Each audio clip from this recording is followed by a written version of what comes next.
We are in the midst of the Sermon on the Mount. You may remember a few days ago that this series of Gospels started with, "You have heard it said by those of old," and then he goes on, "But I say to you." And the introduction to the whole sequence is, "Do not think that I have come to abolish the law and the prophets. I have not come to abolish, but to fulfill or to bring to completion," or whatever we want to translate. And so we have here the outworking of that basic thrust. If one compares the last word here with the parallel in Luke, we have one interesting variant.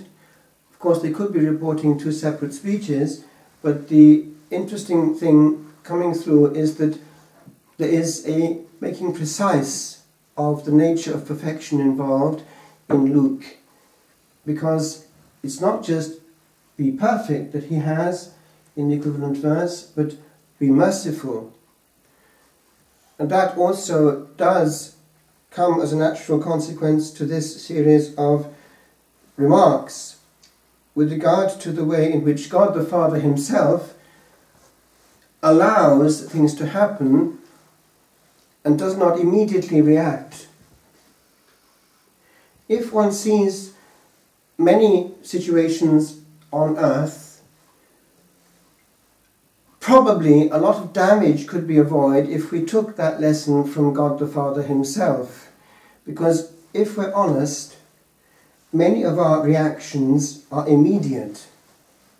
We're not good at just pausing and thinking. We tend, especially when temperatures rise, to get straight to the point and to make a point which can actually have more damage than if it were not made. In learning to hear confessions way back, we were taught certain basic principles, one of which is the level of responsibility of a soul. Now, this issue does come to the fore. It's what is called the question of the immediate reactions, in Latin prima primis, the very first reaction. If one looks at human behaviour, there is a broad difference between types of soul, those who are immediate and those who are a little bit more reflective. Some cultures and temperaments favour more than others a situation where immediately all is said straight away without any holding back. Hot countries in particular. The further north one goes, tendentially there is a limitation, but it's not always the case, and there too we find people who immediately, without any thought, say and do all that comes to their mind. There's no filtering going on. The first thing that comes to the mind is what is said and done.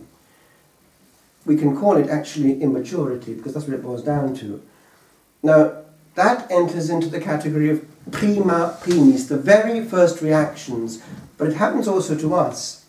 If you're going home now and you unexpectedly do something silly or get hurt, whatever it might be, you drop something, there you have a choice. You may immediately say and do all that comes to your mind, with what that might involve, with regard to losing merit. Or you may, if you are mature, let it happen and not say the first bad word that comes to your mind. You've already had a victory. The effect hasn't been different with regard to what has already happened anyway, but you've come away with your dignity. Well, transpose that to a human situation, and it's pretty important, because they say that you have power over the word only as long as it's inside you. Once it has escaped, you have no more power over it. It has gone on its journey through time and eternity. A word once launched will never come back. So the person in control of his words is a far stronger person, able to direct his destiny and those of others far better than the person precisely who never leaves that domain of the prima primis, the very first reactions, which are the ones that people see immediately, whether they want to or not. It also impinges on the whole of life, because much of our life is to do with relationships. And if we know how to obtain an effect,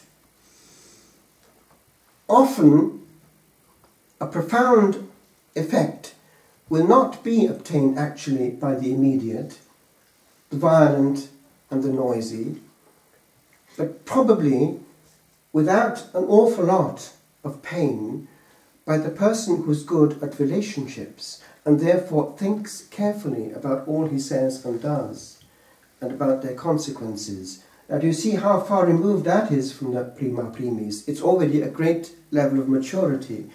And unfortunately, quite a few go through life never getting to anywhere near it. They're always on the other damage area level. Big children.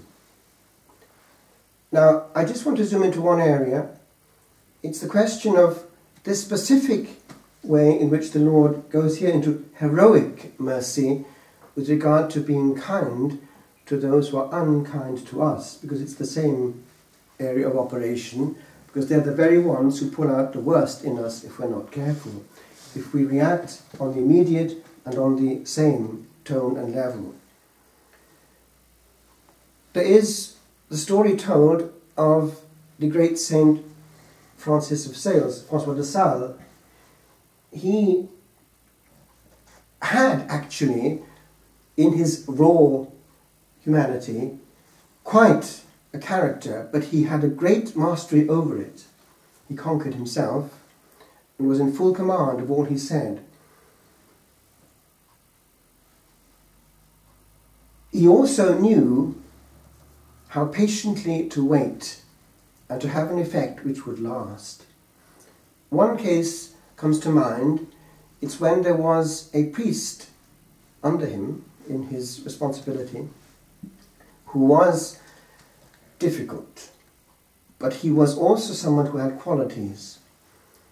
He was saying things which were quite unpleasant, really, directly or indirectly, probably to others about the bishop.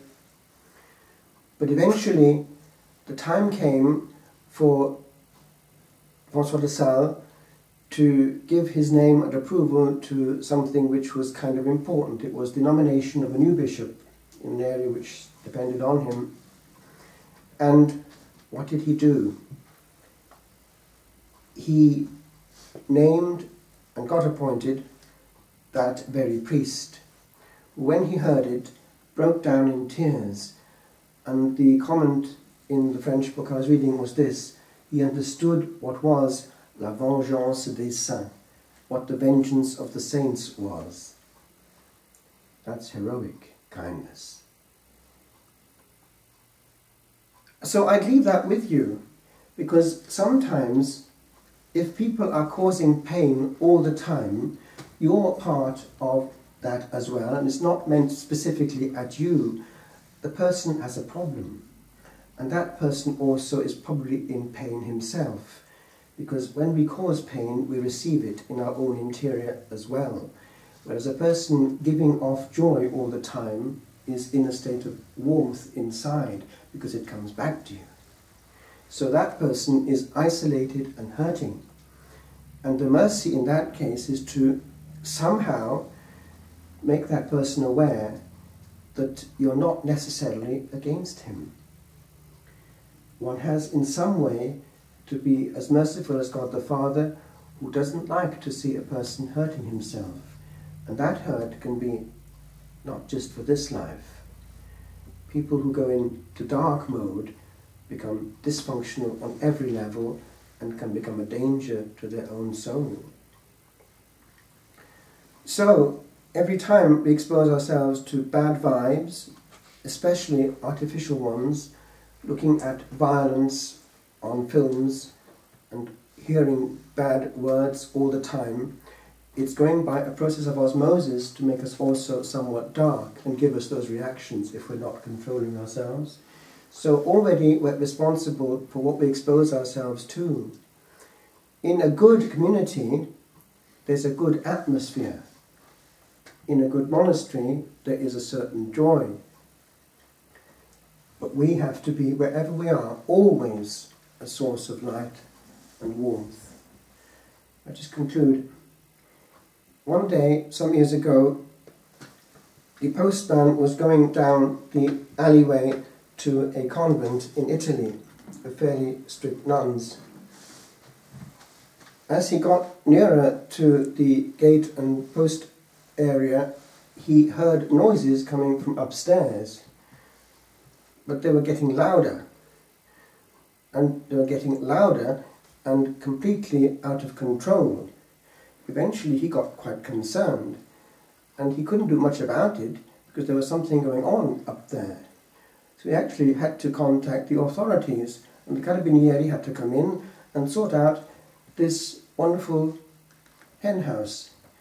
And the following day, 50 million people in Italy had heard about it on Rai Uno. Edification given to the whole of Italy. These holy nuns, how much they love each other. Well, in a convent, things can get pretty heated because women go inside before they ignite. Men are very different. They ignite and then it's all over. Remember in the monastery it was quite interesting to see these French people, first of all, changing language because it was all in Italian until they got heated.